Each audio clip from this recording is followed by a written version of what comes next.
여러분, 가끔 여러분들 이제 우리가 지나다 보면은 지하철역에서 아니면 뭐 버스 터미널에서 시내에서 피켓을 들고 아니면 띠를 두르고 전도하시는 분들을 이제 볼 겁니다. 저희 교회에서도 전도를 많이 하는데, 여러분들이 그런 분들을 전도하시는 분들 보면은 어떤 마음이 드세요? 수고한다, 그런 마음이 드시죠? 혹시 지하철역 안에서 객체 전도하시는 분들 여러분 만나보셨습니까? 지하철 안에서 복음을 증거하는 분들, 저희 교회에서도 객체 전도팀들이 매주 나가서 열심히 하고 있습니다. 여기서 금정역까지 왔다 갔다 하면서 복음을 증거하는데, 요즘은 쉽지 않더라고요. 규제하는 것들이 많아서. 그런 분들을 보시면 여러분 마음이 어떻습니까? 어떤 마음이 드세요? 또 서울 나가보면 지하철이나 아니면 명동 같은 데 사람 많은 데 보면은 도움의 손길을 구하는 우리 장애우들이 있습니다. 불편하신 분들이. 근데 그런 분들이 꼭 끌고 다니면서 노래를 부를 때 나오는 노래가 주로 뭡니까? 찬송가, 찬송가, 복음성가죠. 그런 노래를 듣고 그런 모습을 보면서 여러분들은 어떤 느낌을 갖습니까? 최근 갤럽이나 여론조사에 보니까 믿지 않는 사람들 대상으로 실시를 했는데, 우리 기독교인들이 그렇게 전도하는 것을 봤을 때 적은 사람들에게 혐오감을 주기 때문에 아마 기독교에도 도움이 되지 않을 것이다. 이제 그러한 이제 생각을 갖고 있는 분들이 굉장히 많이 있더라고요. 우리는 어떻습니까? 세상 사람들은 그런 전도를 하는 걸 보면서 좀 마음이 불편한데, 우리는 어떻습니까? 기독교인으로서 전도하는 분들을 보면 여러분들의 마음은 어떻습니까? 자랑스러운 마음도 들지만 혹시 여러분 마음에도 좀 부끄러운 마음이 들 때가 있습니까? 언젠가 또 교우가 저한테 그래요. 목사님, 이제 우리 교회도 시대에 따라서 전도 방법 좀 바꾸죠. 무슨 말씀입니까? 그랬더니 꼭 저렇게 사람들에게 혐오감을 주는 전도 말고 어떻게 조금 다른 방법이 없겠습니까? 다른 방법을 모색해야 될 때가 되지 않았습니까? 그런 말씀을 하시더라고요. 그래서 그냥 어떻게 뭐 드릴 말씀이 없어서 그러냐고 그러고 말았는데, 그때 제게 주시는 말씀, 오늘 이 말씀이 생각났어요. 자, 오늘 로마서 1장 14절로 16절 말씀인데요. 자, 우리 같이 한번 읽어볼까요? 시작. 헬라인이나 야마인인, 지혜 있는 자나 어리석은 자에게 난 내가 빚진 자라. 그러므로 나는 할 수 있는 대로 로마에 있는 너희에게도 복음 전하기를 원하노라. 내가 복음을 부끄러워하지 아니하노니 이 복음은 모든 믿는 자에게 구원을 주시는 하나님의 능력이 됨이라. 먼저는 유대인에게요, 그리고 헬라인에게로다. 오늘 본문의 말씀은 계속해서 사도 바울이 로마에 가고 싶은 마음들을 피력합니다. 그리고 사도 바울은 헬라인이나 야마인이나 지혜 있는 자나 어리석은 자 모두에게 복음의 빚진 자임을 선포하면서 내가 로마에 가서 유대인들에게도 그리고 헬라인들에게도 복음을 증거하고 싶다.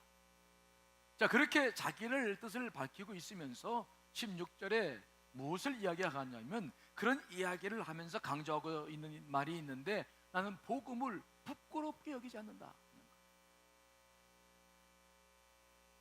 로마에는 많은 유대인들이 살고 있었고 지식층 헬라인들이 살고 있었어요. 거기는 세계적으로 가장 최고라고 하는 사람들이 그 로마에는 살고 있었죠. 그런데 오늘 사도 바울은 그들이 있는 로마 교회에게 이야기를 하는 겁니다. 나는 복음을 부끄럽게 여기지 않는다. 여기서 부끄럽다라는 말의 의미 가운데는 불쾌하다라는 마음이, 즉 복음을 들었을 때에 상대방들이 불쾌함을 표현한다 때문에 복음을 증거하는 사람들은 부끄럽다, 그런 의미가 이 속에 담겨 있는 것입니다. 여러분들은 복음을 어떻게 생각하십니까?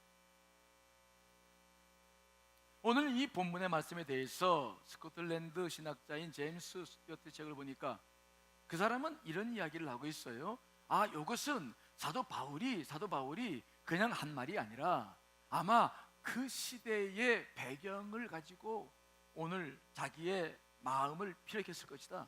다른 말로 말하면 그 당시의 사람들이 복음을 부끄러워하는 풍조들이 많이 있었기 때문에 사도 바울은 그 복음에 대해서 부끄럽게 여긴다고 하는 사회 시대적 배경을 가지고 자기는 그러나 부끄럽게 여기지 않는다라고 오늘 이야기를 하는 것이 아닌가, 그렇게 해석을 하는데 일리가 있는 해석이죠.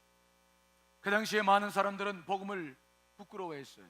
자, 여러분 고린도전서 1장 18절 말씀 읽어보겠습니다. 시작. 십자가의 도가 멸망하는 자들에게는 미련한 것이요 구원을 받는 우리에게는 하나님의 능력이라. 복음이라는 것이 구원받은 우리에게는 하나님의 능력인데 구원받지 못한 멸망하는 사람들에게는 그 사람들은 복음을 뭐라고 여긴다고요?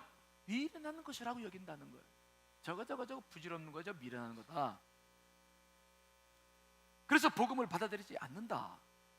그러면 구체적으로 이 사람들은 누구였습니까? 오늘 본문 16장 16절에도 나오는데, 자, 고린도전서 1장 22절 23절 말씀 읽어보겠습니다. 시작. 유대인은 표적을 구하고 헬라인은 지혜를 찾으나 우리는 십자가에 못 박힌 그리스도를 전하니 유대인에게는 거리끼는 것이요 이방인에게는 미련한 것이로되. 그 당시에 복음을 부끄러워하는 사람들, 복음을 탐탁지 않게 여기는 사람들이 많았는데 그들 가운데 대표적인 사람이 두 사람이 있었습니다. 한 사람은 유대인이었고 한 부류는 헬라인이었어요. 그 당시 유대인과 헬라인 모두도 로마의 제국 속에 살고 있었습니다. 그들의 식민 통치를 받고 있었습니다. 하지만 그들이 가지고 있는 사상과 철학 때문에 로마의 정치적으로는 포함되어 있었습니다. 하지만 오히려 정신적으로, 사상적으로는 로마에 영향을 주고 있었던 사람들이었죠. 유대인들은 유일신 하나님을 믿는 그 종교성 때문에 특별한 존재가 되어졌고, 헬라인들은 헬라 철학이라고 하는 지성 때문에 로마 사람들이 그 밑에 무릎을 꿇었어요. 그래서 로마 사람들은 그 당시에 이런 풍조가 있었다고 합니다. 정치적으로는 자기가 로마인이라고 하는 것을 자랑하지만 사상적으로, 정신적으로는 내가 헬라 철학을 공부했다, 반드시 헬라 철학을 공부했음을 자랑하는 풍조가 그 당시에 있었죠. 그런데 그 사람들이 복음을 거리끼는 것으로 여겼다, 복음을 미련한 것으로 여겼다, 불쾌한 것으로 여겼다는 것입니다. 여러분, 왜 유대인들이 복음을 거부할까요? 많은 이유가 있겠습니다만은 아주 근본적인 원인은 복음은, 십자가는 하나님 믿는 자신들을 죄인 취급하기 때문에 그래요. 자기들은 하나님의 선택받은 백성이고 의인이라 생각하는데 예수님은 십자가의 복음은 자기들을 죄인이라고 이야기하는 겁니다. 자, 로마서 3장 10절 12절 말씀 읽어보겠습니다. 시작. 기록된 바 의인은 없나니 하나도 없으며 깨닫는 자도 없고 하나님을 찾는 자도 없고 다 치우쳐 함께 무익하게 되고 선을 행하는 자는 없나니 하나도 없다. 복음은 유대인들을 죄인으로 취급합니다. 그들이 가지고 있는 열심과 율법을 지키려고 하는 모든 것들이 다 헛것임을, 그것을 구원받을 수 없음을 강력하게 주장합니다. 그리고 헬라인들의 그 지성 가지고도 구원받을 수 없음을 이야기합니다. 유대인이든 헬라인이든 그 모든 사람들은 다 죄인입니다. 이 세상에 의인은 없나니 한 사람도 없다라고 복음은 이야기를 하고 있는 것입니다. 때문에 유대인들은 십자가 복음을 너무 불쾌하게 여겼어요. 여러분 생각해 보십시다. 예수님께서 이 땅에 오셔서 하신 일이 무엇입니까? 그분이 그들에게 무슨 해를 끼쳤습니까? 아닙니다. 예수님께서 이 땅에 오셔서 힘들고 어려운 사람들 돌보셨습니다. 말씀을 가르치시고 질병과 고통과 슬픔과 애통을 치유하셨습니다. 그런데도 왜 그들은 예수 그리스도를 십자가에 못 박아 죽여야만 했습니까? 그것은 주님께서 하신 말씀 때문에 그랬습니다. 여러 가지 말씀하셨지만 대표적인 말씀이 누가복음 19장 10절이죠. 읽어보겠습니다. 시작. 인자에 온 것은 잃어버린 자를 찾아 구원하러 함이라. 잃어버린 자, 죄인이란 말입니다. 유대인들에게 말하는 것입니다. 나는 너희들을 찾으러 왔다. 너희들은 잃어버린 자다, 죄인이다. 그들은 여기에 화가 난 겁니다. 자신들은 하나님의 율법을 가지고 살았습니다. 일주일에 2번씩 금식합니다. 11조를 드립니다. 제사를 드렸습니다. 자기들처럼 의인이 없습니다. 정말 이 세상에서 자기 백성만큼 선택받은 백성이 없는데 어찌 우리를 죄인 취급하느냐? 기분 나쁜 거예요. 그래서 그들에게는 복음이 들어가지 않았어요. 또 헬라인들은 왜 복음을 거부합니까? 헬라는 유럽의 남종 지역인 발칸 반도의 남쪽에 있었던 나라로서 로마가 이 지역의 패권을 장악하기 전까지는 도시국가로서 막강한 영향을 미쳤죠. 특별히 알렉산더 대왕이 있을 때에는 애국과 인도까지 이르는 대제국을 건설하기도 했습니다. 사도 바울도 2차, 3차 선도 여행을 그 헬라 지역으로 가서 복음을 증거했죠. 이 헬라인들이 왜 유명합니까? 그들이 가지고 있는 철학 때문에 그렇습니다. 철학이라고 하는 것은 여러분 우리가 잘 알고 있다시피 사물의 이치를 이성과 이성을 중심으로 풀어서 합리적으로 설명하는 내용들입니다. 우리가 말하는 점을 치고 하는 철학과는 그런 철학이 아니라 우리가 좀 다르죠. 아리스토텔레스와 플라톤으로 대표되는 이 헬라 철학은 지금도 서구 문명을 일으키고 있고 전 세계에 영향을 주고 있는 거대한 문명입니다. 지금도 우리가 받고 있는 근대 교육도 진화론도 참 여기서 나온 것들이죠. 그래서 그들은 지성인 중에 지성인들이었습니다. 그런데 그들이 봤을 때에 복음은 참으로 어리석은 것이었어요. 왜요? 아니 어떻게 하나님께서 자기 아들 이 땅에 보내실 수 있느냐는 것입니다. 어떻게 하나님이 성령으로 이 땅에서 인간의 몸을 입고 태어나셨냐는 것입니다. 어떻게 한 사람이 모든 사람의 죄를 사해줄 수 있느냐는 것입니다. 죄를 졌으면 죄를 지은 사람이 대가를 처벌하는 게 논리적이고 이성으로 맞는 일이지 어찌 다른 사람이 대신할 수 있느냐? 이건 맞지 않는 거예요. 이건 비윤리적인 것입니다. 어떻게 아버지가 자기 아들을 사형시킵니까? 십자가에 죽입니까? 이것도 비도덕적인 것입니다. 그들은 전혀 이 복음에 대해서 받아들일 의사가 없었어요. 지금도 이성적인 사람들은 복음을 못 받아들입니다. 그들이 주님의 십자가를 체험하기 전까지는 절대로 못 받아들이죠. 그들도 그랬습니다. 못 받아들였습니다. 그래서 그들에게 복음은 거치는 것이었어요. 불쾌한 것이었어요. 그래서 사도 바울도 전도 여행을 떠나서 그 헬라 지역 아덴 지역에서만큼은 유일하게 교회를 세우지 못했어요. 그만큼 인간의 이성은 복음을 가로막는 중요한 장애물이었어요. 그래서 이 유대인들과 헬라인들은 복음을 받아들이지 않았어. 이 사람들이 로마 교회에도 있었고 로마 주변에도 수없이 많이 있었습니다. 그래서 많은 사람들이 복음에 위축되어져 있는데 사도 바울은 말씀하고 있는 것입니다. 그러나 나는 가겠다. 그들에게 나는 복음을 부끄럽게 여기지 않는다. 나는 복음이 최고고 복음을 자랑스럽게 여기기 때문에 나는 그들에게 가서 복음을 증거하겠다. 그래서 나는 로마에 꼭 갈 생각이다. 그러니 나를 위해 기도해 달라라고 하는 것이 오늘 사도 바울이 보내고 있는 메시지의 내용인 것입니다. 자, 저를 보십시다. 가셔서 복음을 증거하고 있는 로마서의 이야기는 우리가 좀 더 듣겠고요. 오늘 우리가 관심 갖고 싶은 것은 그런 겁니다. 자, 유대인들과 헬라인들은 복음을 그렇게 거리끼는 것으로 여겼습니다. 불쾌하게 여겼어요. 복음을 대하는 태도가 아주 부정적이었습니다. 지금도 세상 사람들은 복음을 부정적으로 여기고 있습니다. 그런데 오늘 저와 여러분들이 관심 갖고 싶은 것은 뭐냐? 이게 세상 사람들의 문제만이 아니라는 거예요. 기독교인들, 우리 예수 그리스도를 믿어서 구원받은 사람들도 과연 복음을 어떻게 대하는가라고 하는 것은 요즘 문제가 되고 있는 것입니다. 무슨 문제일까요? 우리가 세상 사람들처럼 헬라인처럼 유대인들처럼 우리가 복음을 거부하고 우리가 복음을 싫어합니까? 그렇지 않습니다. 우리 예수 그리스도를 믿어서 구원받고 복음 안에 살고자 애를 쓰고 있는 사람들인 것은 분명합니다. 그렇죠? 우리가 그들처럼 배격하진 않아요. 그러나 문제가 하나가 있는데 무슨 문제냐? 점차적으로 신앙이 약화되면서 어떤 현상이 생기냐면은 예전에 우리가 젊었을 때만 해도 교회 와서 기도하고 예배드리면서 늘 고백하는 것이 무엇이 있었냐면 예수님으로 충분합니다. 예수님으로 충분하다. 예수님으로 족하다. 그분만 있으면 좋겠다. 그것이 우리들의 신앙 고백이었어요. 그리고 그렇게 살아왔습니다. 그런데 요즘의 신앙인들을 보게 되면 어떤 현상이 생기냐면은 예수님으로는 충분하지 않다. 구원받는 건 예수님으로 받는지 모르겠지만 인생의 모든 것들은 예수님으로 부족하다.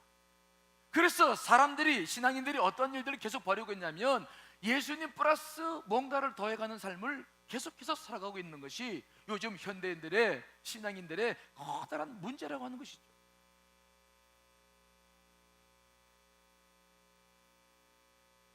예수님이면 충분하다. 그분이 내 삶의 모든 원동력이고 그분이 모든 것의 주인이고 그분이 모든 것을 할 수 있다는 믿음을 가지고 살았는데 점차적으로 신앙생활을 해오는 사람들을 보니까 그런 믿음들이 약화되기 시작하는 거예요. 우리가 처음에 신앙생활 할 때 예수님 믿고 회개하고 교회 나와 눈물 고물 쏟을 때는 막 기뻐해서 예수님으로 충분합니다. 난 그분만 있으면 다 될 것 같아. 그리고 신앙생활 하는데, 그리고 2, 3년 지나서 신앙생활 하다 보면은 이제는 뭔가 주님만 있으면 다 될 줄 알았는데 아직 여전히 해결되지 않은 문제들이 있습니다. 여전히 내가 해결할 문제가 있습니다. 계속 시련과 역경이 옵니다. 때문에 예수님과 믿었던 그 간절했던 그 믿음들이 약화되면서, 아니야, 예수님만 가지고 난데, 예수님은 있어도 돈도 있어야 돼. 예수님이 있어도 건강은 내가 알아서 챙겨야 돼. 예수님이 있으면서도 자녀 교육은 내가 알아서 시켜야 돼. 아니야, 내 노후 생활은 내가 알아서 준비해야 돼. 예수님은 분명히 필요해. 하지만 예수님 가지고는 다 안 돼. 예수님 가지고는 부족해. 이러한 생각들이 현대 크리스천들에게 점차적으로 많아지고 있는 현실인 것이죠. 여러분 인정하십니까? 저 좀 봐요. 인정하기 싫어도 인정. 그래서 언제부턴가 이 복음에 무언가를 더하기 시작한 현상이 기독교인들에게 생기는 거예요. C.S. 루이스라는 유명한 사람이 쓴 명저 스크루테이프의 편지에도 더하기에 대한 개념이 등장합니다. 이 책에서 고위급 악마 스크루테이프는 제자 웜우드에게 그리스도인들을 어떻게 무너뜨릴까에 대한 전략을 가리키면서 이런 말을 해요. 네가 정말 기독교인들을 무너뜨리려면 다른 거 하지 말아라. 기독교 플러스 알파, 복음 플러스 알파, 예수 그리스도 플러스 다른 거, 이것을 가리켜라. 예수 그리스도를 믿는 건 좋지만 그건 가지고 부족해. 그래서 다른 것이 필요하다는 것을 계속 가리키면 그들은 결코 무너질 것이다. 그게 악마가 쓰고 있는 방법인 것을 C.S. 루이스가 말하고 있습니다. 그래서 그 C.S. 루이스는 그 책에서 20세기 중반에 유행했던 그 책이니까 그때 유행했던 것으로 기독교와 새로운 심리학, 기독교와 새로운 질서, 기독교와 신앙요법, 기독교와 심지어는 채식주의, 이런 것을 포함해서 가르쳐야 된다고 가르치고 있음을 지적하고 있어요. 우리의 문제는 복음과 예수 그리스도를 내 전부로 받아들이지 못하고 자꾸 예수 그리스도 플러스 뭔가가 더 필요하다고 느껴지는 거죠. 지저스 올이라는 책을 쓴 딜리안 차비진 목사는 자기 책에서 이 시대에 사탄이 즐겨 쓰고 있는 그 플러스를 이렇게 표현해요. 기독교와 스타일, 기독교와 긍정적인 태도, 기독교와 자기개발, 기독교와 인기, 기독교와 성공, 기독교와 권력, 기독교와 전통. 예수 그리스도 복음 이거 하나만 가지고 안 되니까 여기에다가 많은 것들을 붙여서 지금은 교회가 이루어져 가고 있고 크리스천들이 신앙생활을 하고 있다라고 보는 것이죠. 특별히 딜리안 자비진 목사는 그 책에서 더한 것들을 소개합니다. 기독교인들이 어떤 삶을 살고 있느냐? 예수님 더하기 나의 성과, 예수님 더하기 나의 평판, 예수님 더하기 가족의 번영, 예수님 더하기 나의 야망, 예수님 더하기 나의 취향, 예수님 더하기 나의 취미, 그리고 예수님 더하기 내 마음대로 정한 삶의 규칙들, 이라고 그는 현대 기독교를 비판하고 있습니다. 예수 그리스도 그분, 이 복음 가지고는 부족하다는 것들이 만연하고 있는 거죠. 여러분 자신을 한번 살펴보십시오. 여러분들의 신앙생활하는 모습을 보십시오. 정말 예수 그리스도 그분 가지고 다 된다고 생각하십니까? 예수 그리스도 충분합니까? 아니면 부족하다고 생각하십니까? 우리는 이러한 큰 도전에 세상 사람들만이 아니라 기독교인조차도 예수 그리스도와 복음을 약화시키는, 무력화시키는 이러한 도전 앞에 우리가 서 있음을 우리 스스로가 보고 볼 필요가 있는 거예요. 만일 그렇다면 기독교가 앞으로 어떻게 될까요? 예수 그리스도가 전부가 아니라 예수 그리스도 플러스 뭔가를 더하기 시작한다면 과연 기독교는 어떻게 될까요? 어떻게 이 미래를 볼 수 있을까요? 마틴 루터는 그런 말을 합니다. 종교개혁을 일으켰던 마틴 루터는 무엇이든 우리가 마음을 주고 의지하는 대상이 곧 우리의 하나님이 된다. 예수 그리스도는 그저 믿으면 좋은 거예요. 하지만 전부는 아닌 거예요. 그렇게 살고 싶지 않은 거예요. 그래서 플러스 더하기 시작하면은 이것이 결국은 내 하나님이 된다는 거예요. 예수 그리스도가 아니라 플러스를 위해서 예수를 이용하는 거예요. 결국은 내 하나님은 내가 추구하는 것이 된다라고 마틴 루터는 우려하고 있었죠. 존 칼빈은 이렇게 말합니다. 우리의 마음은 우상 생산 공장이다. 예수 그리스도에게 무엇을 더하기 시작하면 결국은 어떤 상태가 되는 줄 아십니까? 마이클 호턴이라는 신학자가 말을 했듯이 교회는 기독교가 없는 그리스도가 없는 기독교가 될 것이다. 지금도 미국이나 유럽이 교회가 통통 비우고 있지만 그 사람들 조사해보면 하나님 믿는다는 사람들이 70% 이상이 된다 그래요. 그러나 신앙생활은 하지 않습니다. 그들에게는 말씀도 필요 없습니다.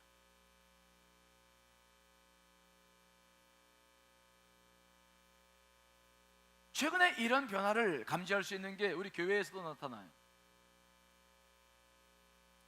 며칠 전에 우리 지방에는 어떤 목사님이 저한테 전화가 왔어요. 목사님, 제가 이제 교회를 이전해야 되겠습니다. 그래서 교회를 왜 이전하려고 합니까? 그랬더니 중앙동에서 교회를 이제 상가를 임대해서 이제 많은 돈을 얻어서 했는데 4년 동안 목회했는데 단 한 사람도 교회가 등록이 안 되더래. 그리고 젊은 사람들이 왔다 그냥 나가고 이제는 지쳐가지고 안 되겠다 싶어서 그럼 어떻게 할 겁니까? 그랬더니 그걸 이제 정리해가지고 좀 변두리에 가가지고 카페를 하겠대. 카페 겸 교회를 하겠대. 아니, 교회가 있어서 카페가 필요한 거하고 교회를 카페로 만들겠다는 건 다른 의미입니다. 무슨 말 이해되십니까? 그 왜 그러냐 그랬더니 이제는 사람들이 전도도 안 되고 복음 증거도 그렇게 애를 쓰는데 안 되고 그래서 카페 해가지고 평일에는 장사하고 그리고 사람들 교제 나누다가 그리고 그 사람들 어떻게 전도해가지고 예배를 드리는 교회로 바꿔야 되겠습니다. 카페 교회. 우리 교회도 카페가 있죠. 8년 전에. 우리 교회는 그런 목적 때문에 만든 건 아닙니다. 교우들의 친교가 필요하고 지역 주민들을 봉사하기 위해서 세우는 거예요. 근데 지금은 그 방법이 목적을 바꿔버려요. 제가 그 얘기를 할 때 너무 마음이 슬펐어요. 정말 그런데 그렇게 되면 교회가 부흥됩니까요? 우리가 돕는 교회 중에서도 우리 교회 전도사님 하셨던 분이 나가서 지금 카페 교회 하고 있어요. 거기는 그래도 교회 예배당이 따로 있고 옆에 카페가 있어요. 하지만 이제 4년째지만 거기에 그 가정 제가 알기로는 4년 동안 한 가정 등록했다고 제가 알고 있는데 그러면 카페가 열어지면 그죠? 복음이 아니라 차를 나누고 대화를 잘 해주면 그 교회가 사람들이 회개하고 거기서 복음의 역사 일어나고 하나님 믿는 역사 일어나는 겁니까? 정말 교회가 카페가 되면 교회가 부흥될까요? 우리는 지금 심각한 도전을 내부에서도 받고 있다는 것을 아셔야 돼요. 신앙생활들은 점점 약화되어져 가고 여러분 우리들은 전부 예수님 말고는 되지 않는다는 생각들이 늘어가면서 뭔가 다른 것을 찾으려고 하는 일들이 우리에게 가운데 스스로 일어나고 있는 모습을 보셔야 됩니다. 정말 그래서 교회가 복음이 생명력을 유지할 수 있겠는가?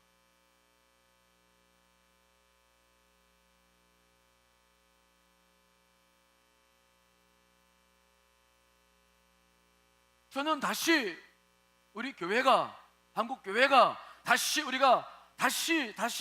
이제는 복음 안으로 들어와야 된다고 저는 분명히 믿습니다. 우리의 시선을 복음 너머로 예수님 플러스 다른 것에 두지 말고 복음 자체 안에 진정한 생명력과 거기에 모든 것이 있음을 믿고 따라야 될 줄 분명히 믿습니다. 그게 우리가 해야 할 일 아니겠습니까? 예수 그리스도 안에 충분한 것들이 모든 것이 충분하죠. 다만 우리가 왜 그런 일이 생기냐면은 다음 주에 제가 설교를 그걸 할지 모르겠습니다만은 왜 복음으로 충분하지 않다는 느낌을 갖습니까? 왜 예수 그리스도 충분하다고 믿었던 사람들이 왜 삶을 살면서 예수 그리스도만으로 충분하지 않다는 생각들을 하면서 신앙생활을 하게 되는 것입니까? 이유가 뭡니까? 중요한 이유가 하나 있죠. 뭡니까? 예수 그리스도를 체험하지 못한 문제가 있는 거예요. 모든 문제를 예수 안에서 풀려고 하지 않기 때문에 생기는 문제예요. 물질의 모든 문제, 관계의 문제, 생명의 모든 문제, 건강의 모든 문제, 예수 그리스도 안에 답이 있음을 믿으시기를 간절히 축원합니다. 그 부분을 어떻게 해결할 것인가 참여하지 못하기 때문에 생기는 문제들이지 예수 그리스도가 약해서 아니 우주 만물을 지으신 그분이 모든 것이 부족해서 그분 안에서 모든 것을 해결할 수 없는 것입니까? 여러분 우리가 만일 그런 신앙생활을 하고 있다면은 이런 신앙생활 앞에서 빨리 탈피해야 된다는 사실을 믿으시기를 간절히 축원합니다. 이게 우리 교회가 내적으로 갖고 있는 중요한 문제가 아닐 수가 없는 거예요.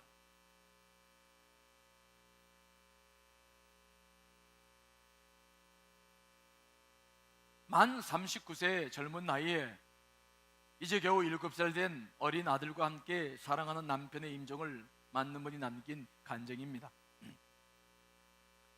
응급실에 누워있는 남편을 바라보면서 나는 이 순간 내가 그를 위하여 할 수 있는 최선의 사랑이 무엇인가를 생각하고 있었다. 우리에게 남아있는 몇 시간,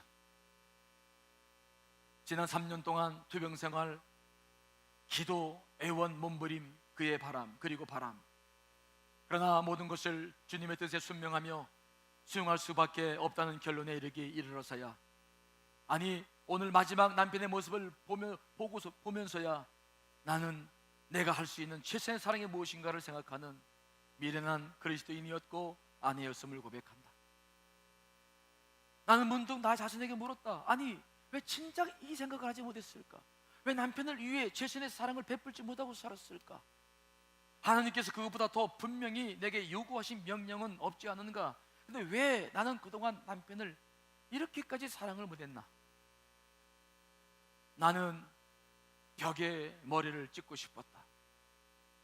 그렇다 부질없는 삶의 외적 조건들만 성취하느라고, 눈에 보이는 신앙의 겉겉짓들만 가꾸느라고 주님께서 우리에게 보여주신 사랑의 본질을 실천하지 못했다.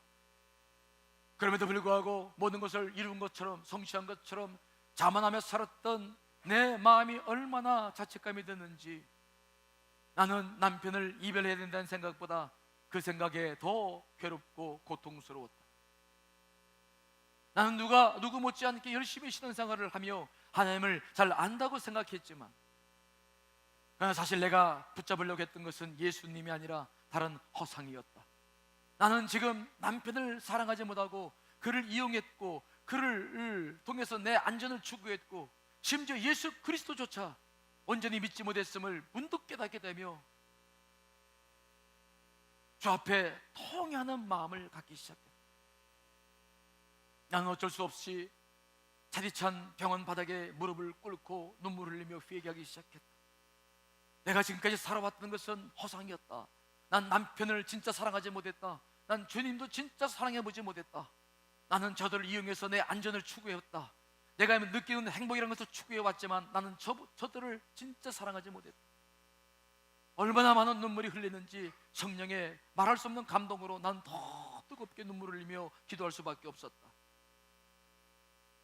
시간이 좀 지나자 간호사가 들어왔고, 난 더 이상 눈물로 기도할 수 없어서 자리에서 일어났다. 그리고 생을 다해가는 남편의 마지막 모습을 바라보고 있는데, 그때 갑자기 내 마음이 달라지기 시작했다.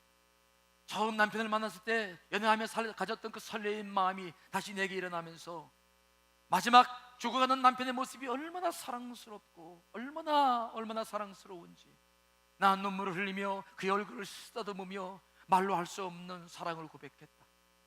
남편도 말을 할 수 없었지만 눈물을 흘리며 나를 쳐다보고 있었다. 우리는 그렇게 말 없는 대화를 시작했다. 그는 말하지 않았지만 나는 그의 목소리를 들을 수 있었다.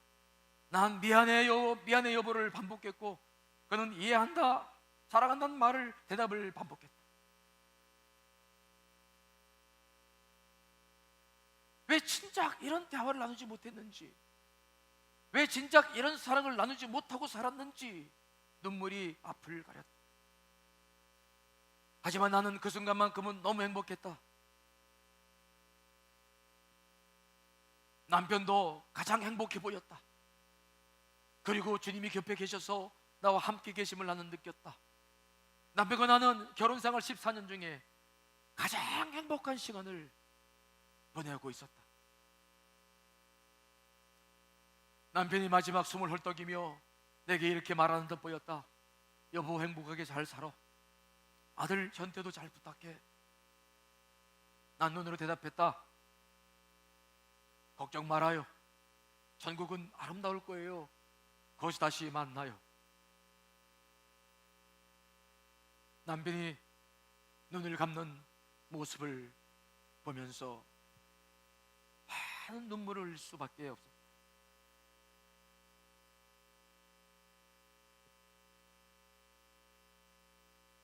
난 남편의 장례를 치르는 동안 결혼생활 14년을 되돌아봤다. 난 남편과 결혼해 살았지만 그 사람을 몰랐다. 그 사람을 만나지 못했었다. 마치 내가 신앙생활을 하면서 주님을 만나지 못하고 신앙의 껍질을 축였던 것처럼 난 남편을 몰랐다. 그 사람의 중심을 몰랐다. 그게 얼마나 후회되는지. 하지만 남편과 보낸 마지막 그 몇 시간의 행복을 마음에 간직하며 다짐한다. 이제부터는 더 당신을 사랑하겠노라. 이제부터는 오직 주님만을 더 사랑하겠노라. 아들의 손을 꼭 붙잡으며 이 시간도 고백한다.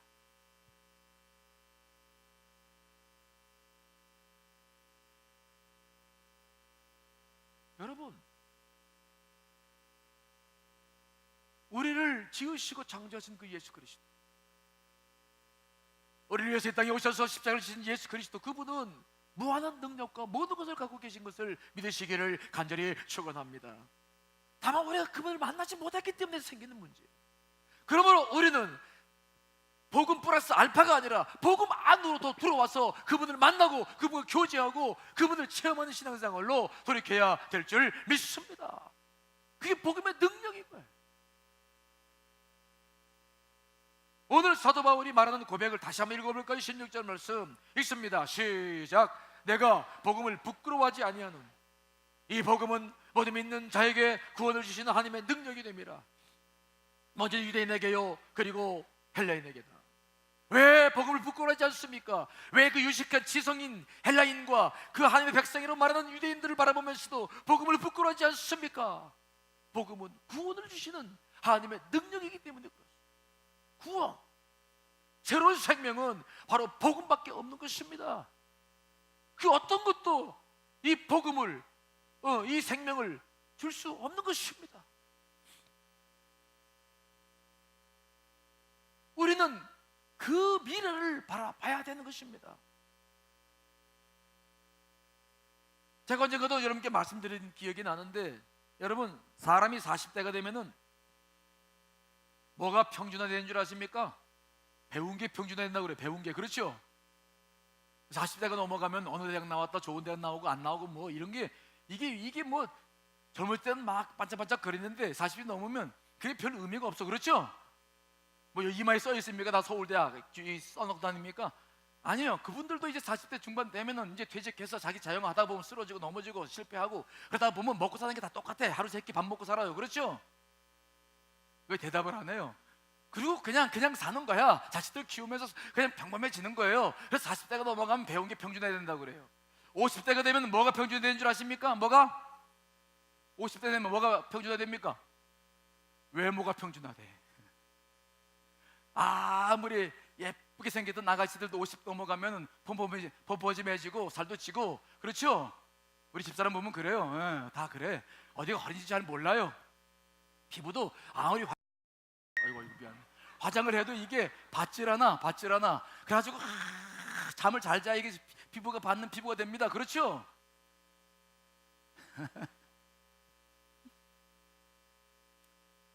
생긴새가 중요하지 않다는 걸 깨달아요. 50대가 되면 외모도 평준화돼. 60대가 되면 뭐가 평준화됩니까? 뭐가?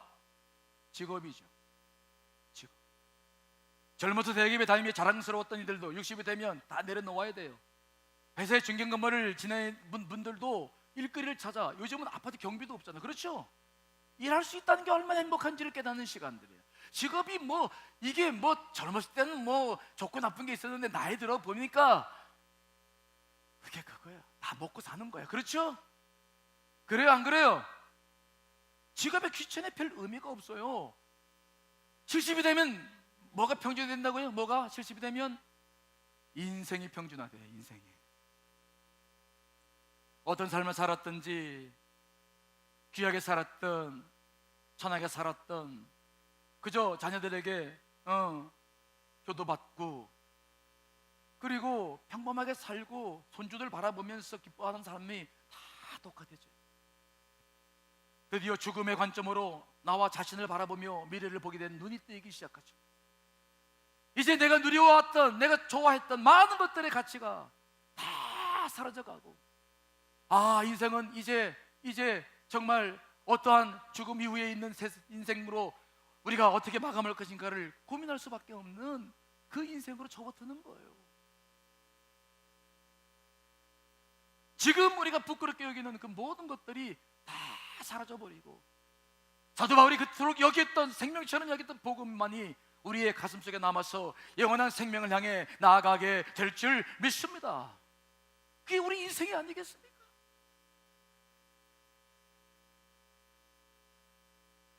우리가 기억해야 될 것은 우리가 복음을 부끄럽게 여기면 주님께서도 우리를 부끄럽게 여긴다는 거예요. 자, 마태복음 10장 33절 말씀 읽어보겠습니다. 시작.